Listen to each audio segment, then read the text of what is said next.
નમસ્કાર મિત્રો, સ્વાગત છે આપ સૌની સિયારી ચેનલ ગુજરાતી સાહિત્ય વિદ નિકુંજ યુટ્યુબ ચેનલમાં. હું નિકુંજ પરમાર આપ સૌનું તે દિલથી આજના વિડીયોમાં સ્વાગત કરું છું. મિત્રો, આજના વિડીયોમાં આપણે વાત કરવાના છીએ. તમે જાણો છો મિત્રો, રવિવારે એટલે કે 16 નવેમ્બર 2025 તારીખ ગુજરાત લેવલે જીસેટની એક્ઝામ લેવામાં આવી હતી. તો આજના વિડીયોમાં આપણે જોવાના છીએ જીસેટ કટ ઓફ કેટલું રહેશે. 16 નવેમ્બર 2025 જીસેટની એક્ઝામ લેવામાં આવી હતી. તેમાં કેટેગરી વાઇઝ સંપૂર્ણ માહિતી મેળવવાના છીએ. ઓપન હોય, EWS, SCBC, OBC, SC ST તમામનું વિશે વાત કરી કેટલું અટકી શકે છે મેરિટ, અને 6% ગણતરી કેવી રીતે કરવાની રહેશે. આ બધા જ પ્રશ્નોનું નિરાકરણ આજના વિડીયોમાં લાવવાના છીએ. વિડીયો અંત સુધી બનાવી રહેજો મિત્રો. પહેલાં તો મિત્રો વાત કરીએ કે જીસેટના કુલ જીસેટમાં કુલ અલગ અલગ વિષય 25 વિષયની એક્ઝામ લેવામાં આવે છે. દરેક વિષયનું કટ ઓફ અલગ અલગ હોય છે મિત્રો. વિષય વાઇઝ કટ ઓફ અલગ અલગ હોય છે. ત્યાં દરેક વિષયની ગણતરી એક સરખી રીતે કરવામાં આવે છે મિત્રો. જે કટ ઓફ અલગ અલગ હોય છે, પરંતુ દરેક વિષયની ગણતરી એક સરખી કરવામાં આવે છે. આ ત્રણ બાબત યાદ રાખવું જોઈએ મિત્રો. ચોથી બાબત આપણે જોવાના છીએ કે 6% ગણતરી મુજબ ગણતરી કેવી રીતે કરવામાં આવશે એ આપણે જોવાના છીએ. 6%ની ગણતરી કેવી રીતે કરવામાં આવશે મિત્રો. તો બધા આપણે પ્રશ્નોનું નિરાકરણ કરવાના છીએ. તો શાંતિપૂર્વક આપણે વિડીયો બનાવી રહેજો, અને કંઈ પ્રશ્ન હોય તો કોમેન્ટ્સ પરમાં અવશ્ય જણાવજો મિત્રો. ત્યારબાદ મિત્રો, ઓપન કેટેગરી ઉમેરવા માટે 40% ખૂબ જ હોય મિત્રો. જોઈ લો કે જે ઓપન કેટેગરી છે, દાખલા કે જે ઓપન કેટેગરી છે તેમને મિત્રો 40% ગુણ જરૂરી છે મિત્રો. કમ્પલસરી છે 40% ગુણ. ત્યારબાદ EWS હોય મિત્રો, OBC હોય, SC હોય અને ST હોય. આમને મિત્રો કેટલા ટકા? 35% ગુણ હોવા આવશ્યક છે મિત્રો. કેટલા ટકા? 35%. કોને? EWS, OBC, SC અને ST અને જે ઓપન કેટેગરી છે તેમને 40% ગુણ ફરજિયાત હોવા જોઈએ. આ બાબત મિત્રો ધ્યાન રાખવી જોઈએ. ત્યારબાદ મિત્રો હવે આપણે જોઈએ જો પેપર 1 અને પેપર 2માં કેટલા માર્ક્સ કમ્પલસરી તમારે લાવવા પડે. પેપર 1 અને પેપર 1 જે મેન હોય છે બધા સરખું. પેપર 2 જે વિષય બીજો હોય છે તે પેપર 2માં તમે જાણો છો મિત્રો, પેપર 1માં 100ના 40% આપણે જોવે. કેટલા મિત્રો? 100ના 40%. 100ના 40% એટલે મિત્રો ગુણાકાર કરવાનો રહેશે 100ના 40%. તો ત્યારબાદ 100 ગુણા 40 બરાબર 40, 100 ગુણા 40 બરાબર 100. તો મિત્રો આમ કટ આમ થશે મિત્રો. 100ના 40% જોઈશે અહીંયા. એટલે જે 100 માર્કનું પેપર છે મિત્રો, એમાંથી તમારે કેટલા લાવવાના રહેશે? 40 માર્ક્સ લાવવાના રહેશે. 40 માર્ક્સ લાવવાનો મતલબ એમ થયો કે તમારા પેપર 1માં મિત્રો, પેપર 1માં ઓછામાં ઓછા 20 પ્રશ્નો સાચા હોવા જોઈએ મિત્રો. 100ના 40% એટલે તમને ખબર પડી જશે.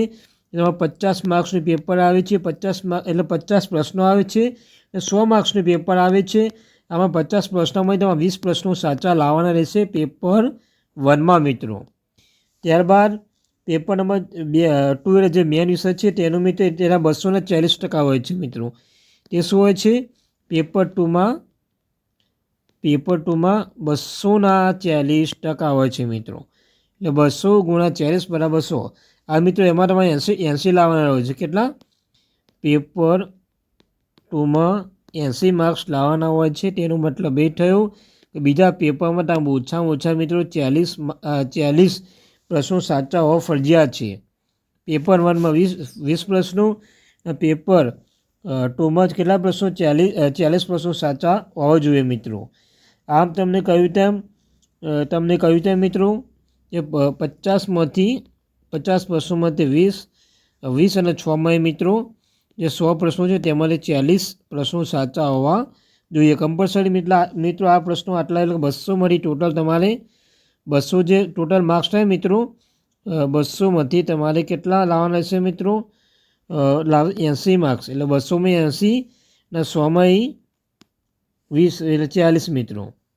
આ 300માંથી 120ની આસપાસ તમારે લાવવાના રહેશે મિત્રો. 300માં 120માં આસપાસ તમારે લાવવાના રહેશે. ત્યારબાદ જે બીજો મહત્વ બાબત એ છે, હવે આપણે જોઈશું EWS, OBC, એસસી, એસસીબીસી અને એસસી અને એસટી આ કેટેગરી 35% ગુણ લાવવાની હોય છે. એટલા મિત્રો 35% પાસ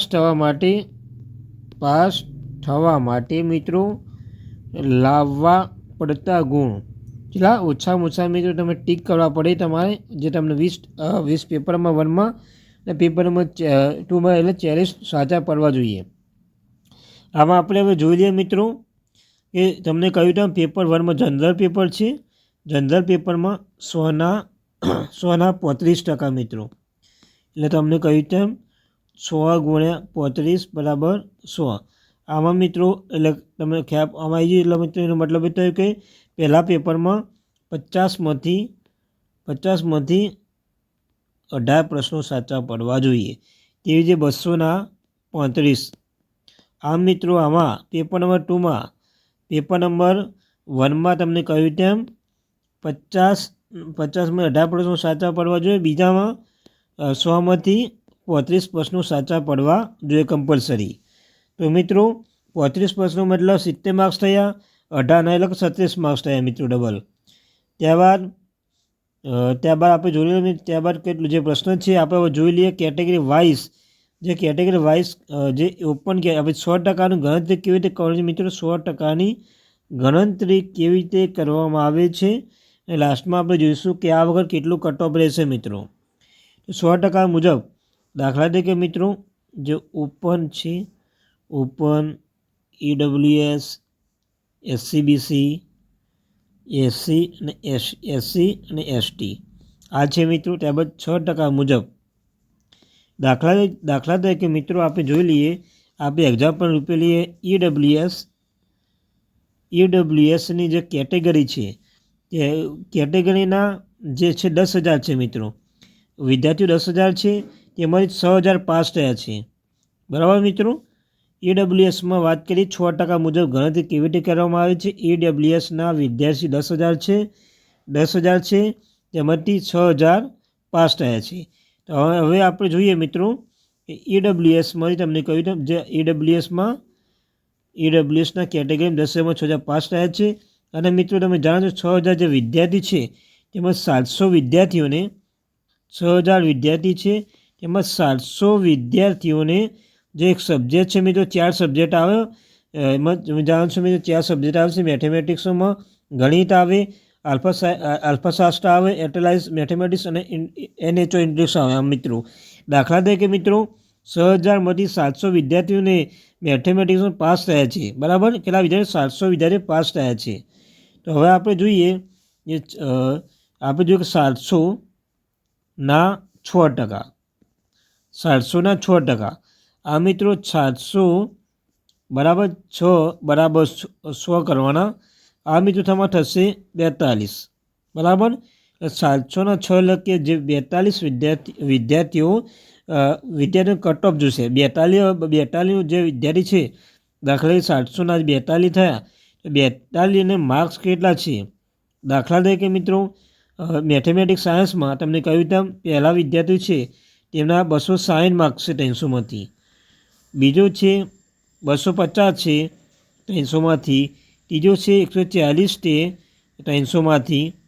અને ચોથો છે મિત્રો જે છે 230. આ મિત્રો એકથી લઈને 42ના માર્ક્સ જોવામાં આવશે. જે કટ ઓફ રહેશે દાખલા તરીકે કટ ઓફ રહ્યો 148. લાસ્ટ વિદ્યાર્થીને 42 માર્ક્સમાં જે લાસ્ટ વિદ્યાર્થી છે તેનું 148 માર્ક્સ આવે છે. 148 માર્ક્સ આવે છે તો આમ કટ ઓફ રહેશે કે EWSમાં 148 કટ ઓફ રહેશે. આ મિત્રો આવી રીતે 100% પ્રોસેસ હોય છે. આમ તમે અલગ અલગ કેટેગરી વાઇઝ તમે પણ જોઈ શકો છો. ત્યારે કે આપણે મિત્રો જોઈશું કે જે આ વખતે જે પહેલાં જે એક્ઝામ લેવામાં આવી હતી મિત્રો તેમાં કટ ઓફનું કેવી રીતે મિત્રો. તો આપણે કટ ઓફને તમને કહ્યું તેમ આપણે કટ ઓફ આ વખતે મિત્રો મત મુજબ કટ ઓફ ઓછું રહેવાનું છે. અને દરેક વિદ્યાર્થીઓને દાખલા કે મિત્રો અગાઉ આપણે વાત કરીએ અગાઉ જે એક્ઝામ લેવામાં આવી હતી તેમાં મિત્રો મેથેમેટિક્સની વાત કરીએ એમાં જનરલ પેપરમાં મિત્રો 152 રહ્યું હતું. EWSમાં મિત્રો 146 રહ્યું હતું અને SCBCમાં મિત્રો 138 રહ્યું હતું.